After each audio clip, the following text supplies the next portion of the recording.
आप सुन रहे हैं गूंज 90.8 एफएम, आपकी अपनी आवाज। मैं हूं आपकी अपनी आरजे कल्पना आपके साथ। और आज गूंज के टॉक शो में हमारे साथ हैं doctor Himanshu Dwivedi, HOD, department of drama and theatre, Raja Mansingh Tomar music and art university. Sir, बहुत बहुत स्वागत है आपका गूंज में। बहुत बहुत धन्यवाद और बहुत प्रसन्नता हो रही है, आपने मुझे इस अवसर पर आमंत्रित किया और आपके सभी श्रोतागण जो हैं, दर्शक वृंद हैं, उन सभी को भी बहुत बहुत धन्यवाद, बहुत बहुत नमस्कार। तो सर, शुरुआत करते हैं आज के सफर की। सर, सबसे पहले हम आपसे जानना चाहेंगे कि आपके रंगमंच के सफर की शुरुआत कैसे हुई। जी, मैं मूलतः चंदेरी से निवासी हूँ और बुंदेलखंड बेल्ट कहूँगा कि मैं बुंदेलखंड वासी हूँ।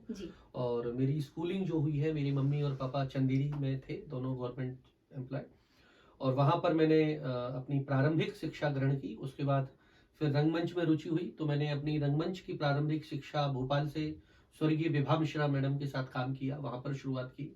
फिर 1 साल मैंने ग्वालियर में भी, जब कमल वशिष्ठ जी थे, उनके साथ काम किया था। उसके बाद फिर मैं चंडीगढ़, पंजाब, हिमाचल में रहा, वहाँ पर मास्टर्स किया, पीएचडी किया, यूजीसी नेट किया, और इसके अलावा फिर बहुत लंबा समय तक चंडीगढ़ के जितने रंगकर्मी थे उनके साथ कार्य किया और अलग अलग विधाओं में, और विशेष रूप से रंगमंच की विधाओं को लेकर काम करता रहा। और फिर मुझे ये सौभाग्य मिला कि मैं अपनी धरा पर दोबारा लौट के आया ग्वालियर में। मेरी जॉब यहाँ पर लगी राजा मानसिंह यूनिवर्सिटी में। तो लगभग ऐसा कह सकते हैं कि एक जो मेरी रंगमंच की शुरुआत है वो भोपाल से है, और भोपाल में विभा मिश्रा जी के साथ मैंने पहला काम किया। उसके अलावा लगभग 100 डायरेक्टर्स के लगभग हैं जिनके साथ मैं काम कर चुका हूँ, जो ऑल ओवर इंडिया में है, जिसमें पद्मश्री नीलम मानसिंह चौधरी, जी कुमार वर्मा, प्रोफेसर मोहन महर्षि, आपके राधा वल्लभ त्रिपाठी जी, डॉक्टर नवदीप कौर, इसके अलावा जी आपके प्रोफेसर रानी बलबीर कौर, प्रोफेसर महेंद्र कुमार, हबीब तनवीर सर के साथ अलकनंदन दादा, और इस तरह से उन सबका सानिध्य मिलता रहा। तो लगातार रंगमंच कर रहा हूँ। और भोपाल और बल्कि मैं ऐसा भी कहूँगा इसमें एक बात कि बचपन में मैं मिमिक्री करता था, कक्षा 5वीं और 6वीं तक। तो वो स्कूल लेवल पे मिमिक्री होती थी। फिर उसके बाद एक जब सभी इकट्ठे हो जाते सभी स्कूल के, तो उनका ब्लॉक स्तर पर एक प्रोग्राम होता था जहाँ सभी स्कूल्स के चुने हुए बच्चे अपनी प्रतिभा का प्रदर्शन करते थे, और उनमें से कोई प्रथम, द्वितीय या तृतीय प्राप्त होता था। उस समय कक्षा 5वीं में प्रथम स्थान पूरे चंदेरी में पॉपुलर था। कुत्ते के लड़ने की, बिल्ली की आवाज, नागिन की आवाज, बीन की आवाज। कारगिल युद्ध उस समय हुआ था, 1998 के आसपास की बात है, तो वो वॉइस ओवर में निकालना, तो वहां से संभवतः रंगमंच की शुरुआत कह सकता हूँ, मतलब कला की शुरुआत। और धीरे धीरे प्लेटफॉर्म जैसे ही मिलता चला गया, तो बाद में ये समझ आया कि ये रंगमंच में भी कुछ होता है, ऐसा भी करियर बन सकते हैं। तो यहाँ से मैंने शुरुआत की। तो छोटी छोटी चीजों से ही शुरुआत होती है एक बड़े सफर की, जो सर आपका रहा, और आपके निर्देशन में बहुत अच्छा कार्य विद्यार्थी कर रहे हैं, ऐसे आगे ही करते रहें। तो सर, जैसे अभी हमने आपकी जर्नी की बात की, अब बात करें रंगमंच की, तो सर रंगमंच और सिनेमा में क्या अंतर है। देखिए, रंगमंच और सिनेमा मूल रूप से तो अभिनय के माध्यम है जी। लेकिन अगर इनमें बेसिक अंतर और समानता की अगर हम बात करें, तो सबसे पहले तो रंगमंच एक विशाल वृक्ष है जिसकी लगभग 2,500 से 3,000 साल पुरानी परंपरा है। वो हमारी परंपरा भारतीय नाट्य शास्त्र की भी है, भारतीय परंपरा की भी है, और वो ग्रीक की भी परंपरा है। ग्रीक के बाद फिर रोमन, फिर मध्यकालीन रंगमंच, फिर शेक्सपियरियन थिएटर, फिर 19वीं शताब्दी का रंगमंच, फिर 20वीं शताब्दी का रंगमंच, फिर समकालीन रंगमंच, आधुनिक रंगमंच, समकालीन रंगमंच, और वर्तमान में जो कंटेम्प्रेरी प्रयोग हो रहे हैं वो।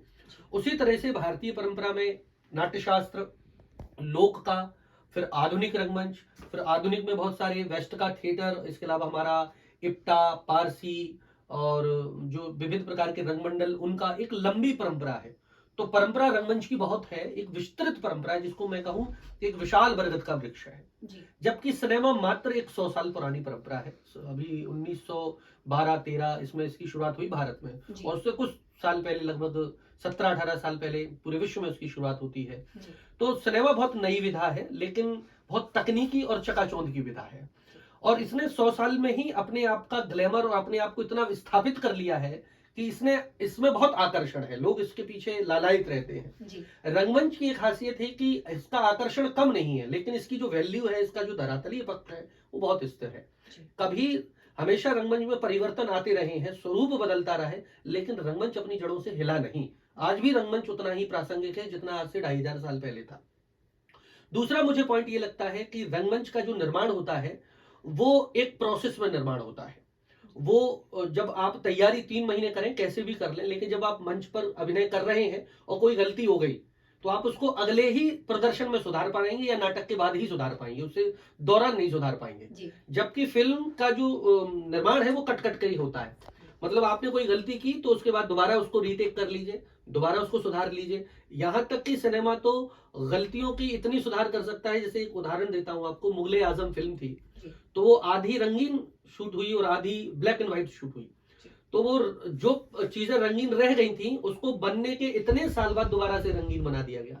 सिनेमा में ये लिबर्टी है, रंगमंच में ये लिबर्टी नहीं है। रंगमंच एक बार हो गया तो वो आपके अंतःकरण या आपकी यादों में रहेगा, अगर गलती हो गई तो भी और बहुत अच्छा हुआ तो भी। तो रंगमंच रुक रुक के नहीं चल रहा, एक लगातार प्रोसेस का माध्यम है और जो सिनेमा है वो बहुत रुक रुक के माध्यम है। इसके अलावा एक्टिंग पक्ष को भी बात करें तो एक्टिंग पक्ष, जैसे एक नाटक का नाम ले लेते हैं हम, कोई आधे अधूरे लगभग, या मोहन राकेश का आषाढ़ का एक दिन, अगर वो सावित्री का या मल्लिका का या कालिदास का किरदार निभा रहा है तो नाटक शुरू होने के अंत तक वो उस चरित्र में रहेगा। जबकि सिनेमा में ऐसा नहीं है। सिनेमा में क्या होगा कि 15 दिन का स्केड्यूल है तो 15 दिन में पता चला 2 दिन अभी शूट हो गया कालिदास का और फिर ब्रेक है और फिर 4 दिन बाद फिर शूट है, तो उसको करेक्टर को ब्रेक हो रहा है और उसको बार बार वो करेक्टर में आना पड़ रहा है, मतलब वो सिचुएशन से बाहर हो जाता है और फिर आ जाता है। तो सिनेमा एक बहुत आपको मतलब ब्रेक के माध्यम से, मतलब इसमें एक्टर और तैयार चाहिए। जबकि रंगमंच आपको एक 3 महीने की तैयारी या 1 महीने की तैयारी के बाद आपको एक करेक्टर में मूव करने का प्रॉपर समय देता है जो आपको करेक्टर जीने के लिए सारी स्थितियां पैदा कर दे, जबकि सिनेमा ऐसा नहीं करता। इसके अलावा सिनेमा बहुत जिसको कहें बहुत पावरफुल मीडियम है ना, तो बहुत क्लोज में होता है। उसके एक्सप्रेशन अगर वो पास में लगा दिए तो वो भी बहुत क्लोज होते हैं। तो ये भी ध्यान रखना है कि कैमरे का कौन सा एंगल लगा हुआ है और आप स्क्रीन पर कितने बड़े दिख रहे हैं। उसमें अगर आपने जेस्चर्स पोस्चर्स बहुत लाउड दे दिए तो दर्शकों को बहुत बड़े लगेंगे, वो ओवर लगेंगे। जबकि रंगमंच में ऐसा नहीं है। रंगमंच में अगर आपकी दर्शकों की कैपेसिटी, उसके हिसाब से आपकी एक्टिंग पैटर्न बदलेगा।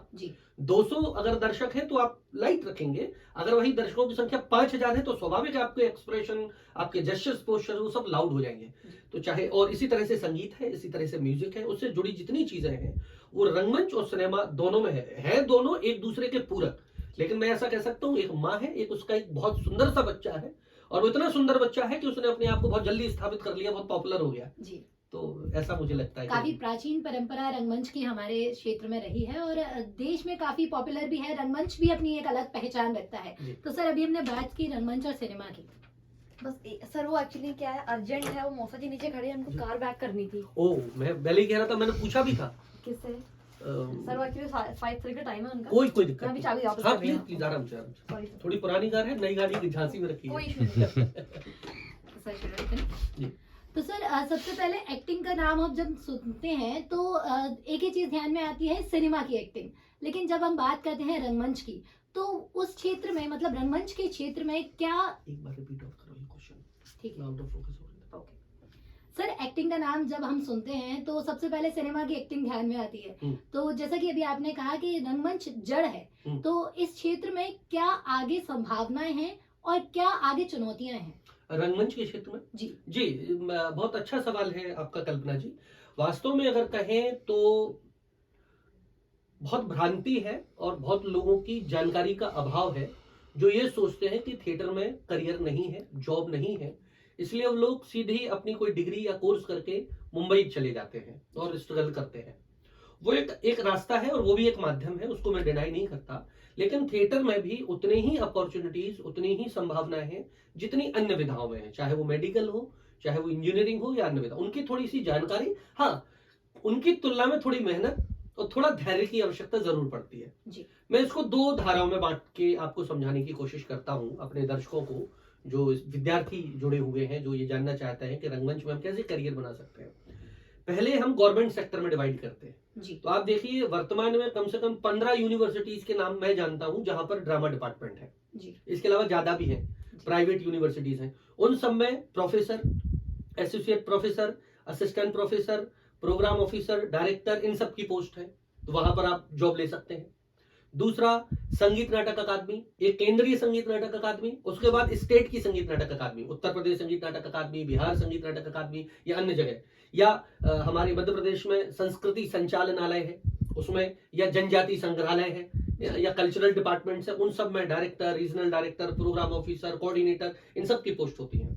इसके बाद 4-6 जोन में हमारा पूरा कल्चर का जो भारत है वो डिवाइड किया गया है गवर्नमेंट ने। North zone culture centre, south zone culture centre, eastern zone culture centre, north central zone culture centre, eastern central zone culture centre, ऐसे अलग अलग केंद्रों में भी director, regional director, programme officer, अन्य प्रकार के सेक्रेटरीज, उसके बाद फील्ड ऑफिसर, इन और सब ड्रामा और सब इस फील्ड के जाते हैं और उन सब की बाकायदा अच्छी खासी सैलरी होती है। तो इन सब में वो अपॉर्चुनिटी थिएटर से, मास्टर से या बीपीए या डिप्लोमा सर्टिफिकेट करके जॉब ले सकता है जी।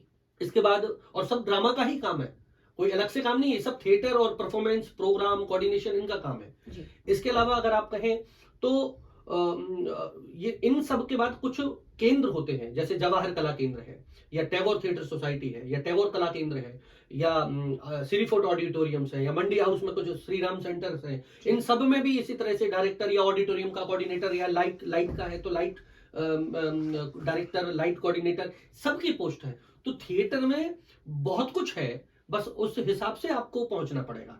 अब दूसरी फील्ड हम बात करते हैं सेमी गवर्नमेंट।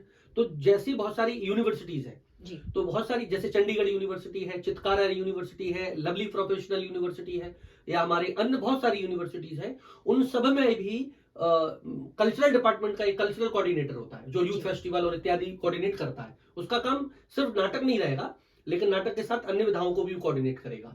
तो उनमें भी अच्छी खासी सैलरी होती है पूरे कोऑर्डिनेटर के लिए, और बहुत अच्छी सैलरी वो लोग देते हैं। और चंडीगढ़, पंजाब, इस तरफ तो बहुत ज्यादा है, मेट्रो सिटीज में ये बहुत बहुत ज्यादा है। इसके बाद प्राइवेट स्कूल में भी अच्छी खासी सैलरी है, जितने हमारे, अभी मेरा ही अपनी ही यूनिवर्सिटी का स्टूडेंट एक आशीष नाम से है, वो लुधियाना में इस समय सेंट्रल स्कूल में है, और उसकी 45,000 सैलरी है बच्चों को थिएटर कराने के लिए, और वो बच्चे मात्र कक्षा 6 से लेकर 8 तक के विद्यार्थी हैं। तो ये सारी संभावनाएं अलग से रोजगार की है। इसके अलावा दूसरी फील्ड हमारी फिल्म है, जो बच्चे हमारे यहाँ से सिनेमा में जाएं, और सिनेमा में सारा का सारा सेटअप है कि एक्टर है, डायरेक्टर है, सेट डिजाइनर है, लाइट का है, स्क्रिप्ट राइटिंग है, इन सब में अलग अलग है। तो मूल रूप से फ्रीलांस रूप में भी आप काम कर सकते, रेपेट्री लाके भी काम कर सकते, बहुत सारी गवर्नमेंट की प्रोडक्शन ग्रांटेड है, ग्रांट्स होती हैं, उनमें आप ले सकते हैं। तो बहुत सारा स्कोप है, बशर्ते आपको उसकी विधिवत जानकारी होनी चाहिए। हाँ, जरूरत यह है कि इसकी पढ़ाई भी हो और फिर आप उस विधा में दक्षता भी हासिल करें। ऐसा नहीं होगा कि आपको उस विधा की नॉलेज नहीं हो, आपको नौकरी लग जाए, ऐसा अन्य किसी विधा में भी नहीं हो सकता मुझे लगता है। हाँ, कहीं हो जाए तो ठीक है, लेकिन थिएटर में तो बिल्कुल नहीं चलेगा। तो संभावनाएं बहुत है, बस थोड़ी उसकी चीजों को जानने और उस हिसाब से डायरेक्शन में जाने की जरूरत है, अपनी क्षमताओं को पहचानने की और सही मार्गदर्शन की। जी बिल्कुल, thank you so much sir. और आपका जो मार्गदर्शन है उसमें हम सभी आगे बढ़ रहे हैं, खास करके मैं बहुत आभारी हूँ सर आपकी। तो सर, अभी हमने जैसे कई सारी चीजों पर बात की, लेकिन अभी जैसे कि आपने बताया कोई निर्देशन की फील्ड में आना चाहता है तो उसके लिए भी काफी अच्छा स्कोप है। लेकिन जैसे कि थिएटर में अगर कोई बात करे कि जैसे निर्देशन में इंटरेस्ट है, तो अगर वो फ्रीलांसिंग निर्देशन करना चाहता है तो वो कैसे कर सकता है? थिएटर में जी देखिए, थिएटर में उसको सबसे पहले तो एक निर्देशक की जो क्वालिटीज है वो डेवलप करनी पड़ेगी धीरे धीरे, और एक दक्षता के बाद सबसे बड़ी समस्या ये आ जाती है कि हम अगर किसी बड़े मेट्रो सिटीज में है तो वहां तो हमें बहुत सारे चीजें सुलभता से मिल जाती हैं, लेकिन छोटे शहरों में बहुत अभाव है। जैसे लाइट आपको प्रॉपर नहीं मिलेगी, मेकअप, कॉस्ट्यूम, जो मुझे भी ये झेलना पड़ता है। ग्वालियर में बहुत सारी चीजें मिल जाती है, बहुत सारी चीजें नहीं मिलती। तो धीरे धीरे क्या होगा कि आप जब ये डिसाइड कर लेंगे कि मुझे अपनी आजीविका का साधन रंगमंच ही बनाना है, तो आप फिर उस दृष्टि से सोचेंगे। तो उसमें फिर आपको बहुत सारे वेरिएशन हटाने पड़ेंगे कि मैं इस टाइप के प्ले करूंगा और ऐसे नहीं करूंगा। क्योंकि अगर आप देखेंगे तो रियलिस्टिक प्ले की ऑडियंस कितनी होगी और कितनी जनता वो टिकट लेकर आएगी या कितना आपको फंड मिलेगा, लेकिन उसी की तरह अपने आप को नहीं बांधे और आप ये भी डिसाइड करें नहीं, मैं कुछ धार्मिक नाटक भी मिलूंगा तो वो भी करूंगा, मुझे कुछ ऐसा प्ले भी मिलेगा तो मैं वो भी करूंगा, किसी संस्था के लिए मुझे कुछ काम करना है वो भी मिलूंगा। तो इनमें पैसा बहुत होता है। अगर उदाहरण दे रहा हूं, कोई अग्रवाल समाज है और वो कहे कि हमें महाराज अग्रसेन के ऊपर नाटक करना है, कोई जैन समाज है वो कहे हमें दिगंबर के ऊपर नाटक, वो 5-5, 10-10 लाख रुपए देते हैं। अभी हरियाणा में हमारे मित्र है मनीष जोशी जी, उनको 20 लाख रुपए मिले हैं, हरियाणा गवर्नमेंट ने दिए हैं दास्ताने अंबाला नाटक के लिए, उससे पहले उन्होंने 5 लाख रुपए उनको मनोहर सरकार ने दिए हैं दास्ताने रोहतक के लिए। तो ऐसे अलग अलग जगह है, लेकिन हमारे यहाँ पे भी बहुत सारे ऐसे मित्रगण हैं, हमारे विद्यार्थी भी हैं जो अच्छा काम कर रहे हैं। तो एक डायरेक्टर को जब आप व्यवसाय या रोजगार की बात करें तो बांधना नहीं है कि मैं सिर्फ इसी प्रकार के सेट पैटर्न में प्ले करूंगा, तो उनमें स्वाभाविक आपको उतने ही प्रकार के जब प्रोजेक्ट आएगा तब आपको नाटक मिलेगा। तो आपके अपनी क्षमता को बढ़ाना है और हर प्रकार के नाटक जो व्यवसायिक नाटक हो विशेष रूप से उनको बढ़ाना है, तो आपको उसमें भी रोजगार मिलेगा फ्रीलांस के रूप में। और दूसरी बात, फिर इसके बाद आप अपना संपर्क स्थापित करें। अलग हिंदुस्तान में अगर मैं आपको गिनती करूं तो कम से कम हजार बोल रहा हूं फेस्टिवल हो रहा है इंडिया में थिएटर के। तो उन जगह आप अपने भेजिए, अपने एप्लीकेशन डालिए, और अगर आपके नाटक में क्वालिटी है, आपके नाटक का स्तर है, तो मैं आपको ईमानदारी से बताऊं, इन बच्चों से आप पूछ सकते हो, मैं ग्वालियर में बहुत कम नाटक करता हूं और अभी 12 शो हम बाहर करके आए, इंदौर, खरगोन, खंडवा, बैतूल, झाबुआ, 12 शो लगातार, अभी 12 शो की लगातार बुकिंग है। तो आप अगर अच्छा काम कर रहे हैं, क्वालिटी काम कर रहे हैं, तो देख रही है ऑडियंस, देखती है आपको, और एक नाटक से आपको 4 नाटक मिलते हैं जी। हमने अपने बच्चों को Bikaner, Chandigarh, Dehradun, Gorakhpur, all over India लगभग घुमाया हुआ है। तो एक प्ले के आपका मतलब, मैं आपको यहाँ एक बात ऐड करना चाहूंगा आपके दर्शकों के लिए, जो हमारे रंगमंच के विद्यार्थी जुड़े हैं, वो ये जाने, कोई भी फिल्म है, हम कहते हैं कैसी लगी यार, 1 टाइम वॉच है जी। तो आप ये समझिए 1 टाइम वॉच मतलब साइड में चली गई। और एक ऐसी फिल्म है जिसको हम बार बार देखने की, तो जब तक आपके प्ले में रीसेल वैल्यू नहीं होगी, दोबारा देखने का पावर नहीं होगा, दर्शक है नहीं यार एक बार में मजा नहीं आया, दोबारा देखना है नट सम्राट या और कोई प्ले, तब आपका नाटक चलेगा। तो डायरेक्टर के ऊपर ये दायित्व है कि वो अपने लिए ना करें। हम एक्चुअल में ये सोच के कह देते अरे दर्शकों को समझ नहीं आया, या हमने कोई अध कचरा या अध पका नाटक तैयार कर दिया।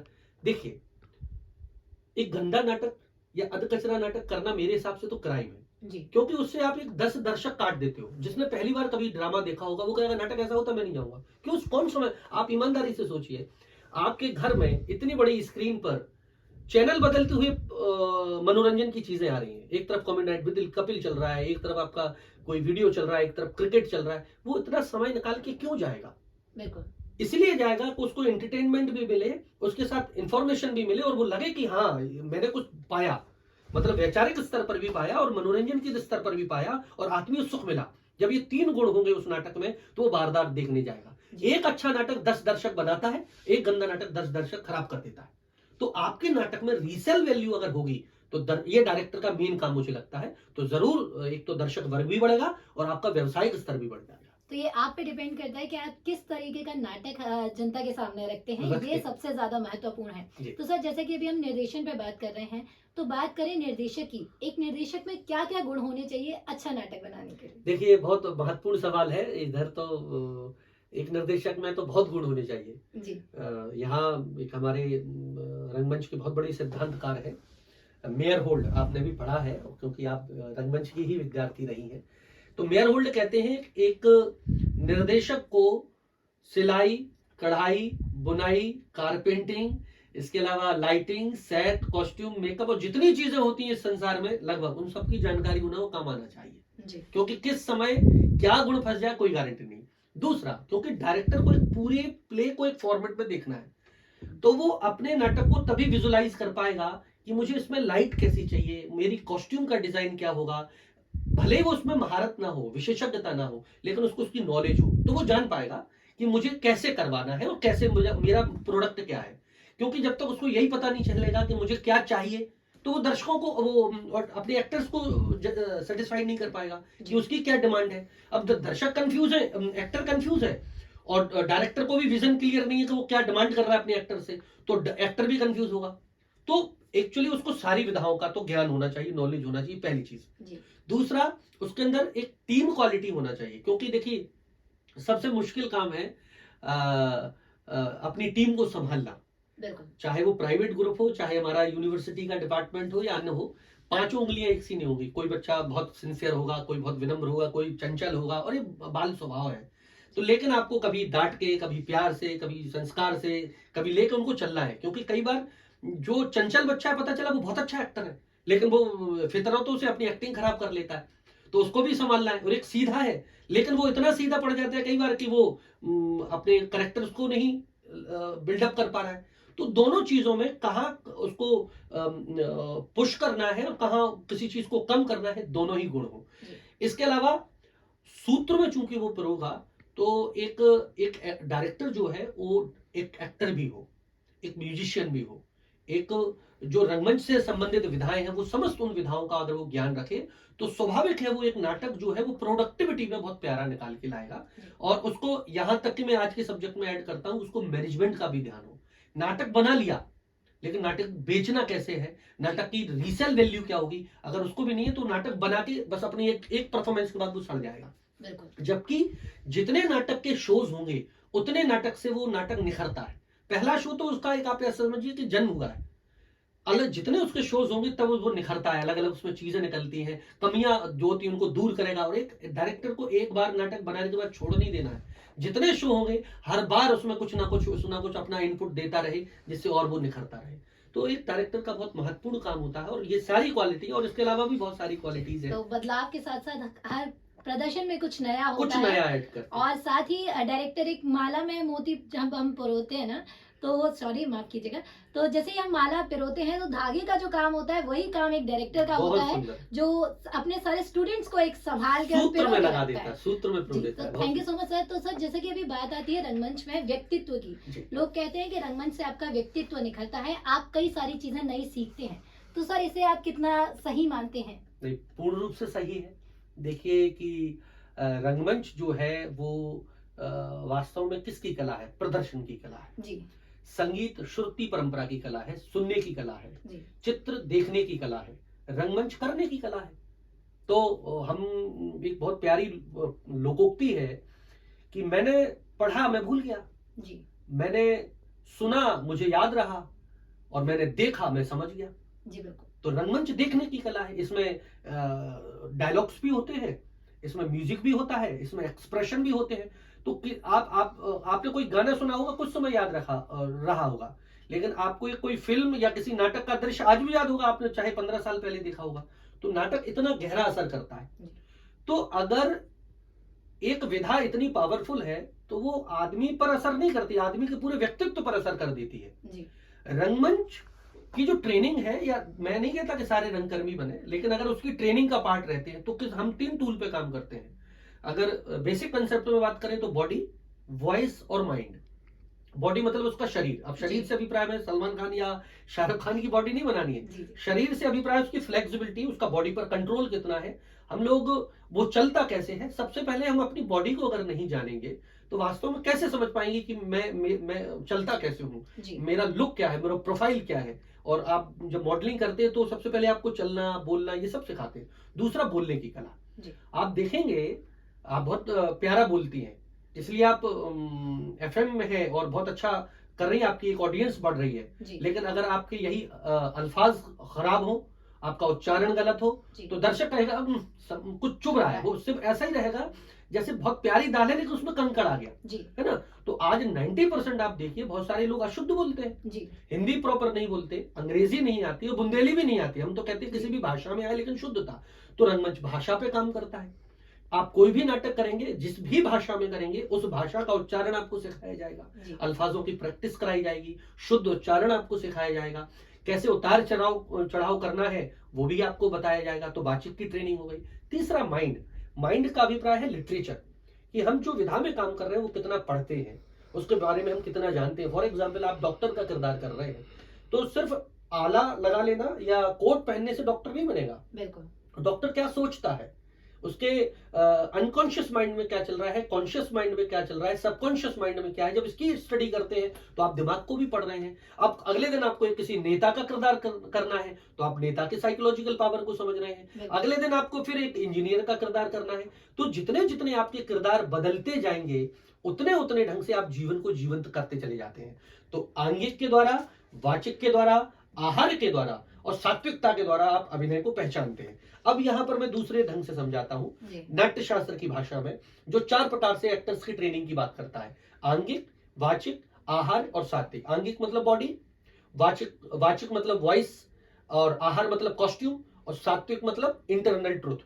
अब आहार का अभिप्राय है कॉस्ट्यूम, कि भाई मुझे कौन सा कपड़ा पहनना है और किस कपड़े को मैं, एक तो कपड़े दूसरा कपड़े की भी अपनी एक भाषा होती है जी हर कॉस्ट्यूम की अपनी एक भाषा होती है अब कहाँ इंटरव्यू देने जा रहे हैं और मुझे किस तरह का ड्रेसिंग सेंस रखना है ये आप कॉस्ट्यूम से डिजाइन होगा अब आप पता चला किसी एक बहुत हाई फाई मीटिंग में जाना है और आपका एक इंजीनियरिंग का हुआ है और आप धोती कुर्ता कुछ ऐसा पहन के चले गए तो स्वरूप मैं नहीं कहता वो कॉस्ट्यूम खराब नहीं है जी लेकिन हर विशेष जगह उसका महत्व अलग होता है बिल्कुल तो हर महत्व की कॉस्ट्यूम को पहनना फिर उसको कैरी करना जी हम खुद अपने आप को अनुभव करें जब हम लोग नए नए ग्रामीण अंचल से आते हैं कोई हमारी बहन बेटी या कोई हमारा भाई तो वो कॉस्ट्यूम एकदम शहरी पहन देता है बिल्कुल जीन्स और ये सब टी शर्ट्स कैप लेकिन उसको कैरी नहीं कर पाता तो हमें उस पर हंसी आती है बिल्कुल हंसी इस पे नहीं आती कि हम उसके व्यक्तित्व में हंस रहे हैं हम वो कैरी नहीं कर पा रहे हैं इसलिए हंसी आती है इसी तरह से हमारा हाल होता है जब कोई अंग्रेज को हम